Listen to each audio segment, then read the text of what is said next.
Il-Ministeru għall-Inklużjoni u l-Aġenzija Support iffirmaw ftehim ġdid li permezz tiegħu l-organizzazzjoni Embrace Diversity se tkun tista' ssaħħaħ servizzi ta' matul il-jum għal persuni b'diżabilità. Il-ftehim b'investiment ta' €1.5 miljun jirrappreżenta żieda ta' kważi doppju nofs imqabbel mal-ftehim preċedenti.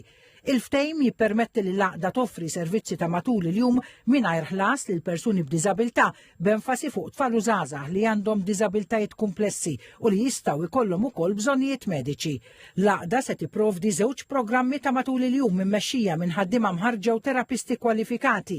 Il-programmi li jinkludu interventi terapeutiċi jistgħu jilqgħu sa massimu ta' 60 persuna b'diżabilità fil-ġimgħa bejn l-etajiet ta' 3 snin u 22 sena. Dan il-proġett huwa wieħed mill-isbaħ li xtajna naraw l-idea il-ħolm ta' ġenituri li huma stess kellhom tfal b'diżabilità u min idea li tkellimna dwarha numru ta' snin ilu stajna naraw dan il-proġett ikompli jikber sena waħda wara l-oħra. Il-Ministru għall-Inklużjoni u l-Volontarjat Giulia Farrugia flimkien mal-Kap Eżekuttiv ta' Aġenzija Support Oliver Scicluna żaru waħda mis-sessjonijiet ta' dawn il-programmi. Hija one of a kind f'Malta li toffri dan il-programm huwa interessanti huwa bżonn już għal numru ta' tfal diżabiltajiet differenti li attendu finijiet differenti tal-ġurnata ġewwa dan il-post fejn anki jirċievu fost l-oħrajn tipi ta' terapiji differenti. Persuni b'diżabilità jiġu riferuti għal dawn is-servizzi minn professjonisti ta' Aġenzija Support.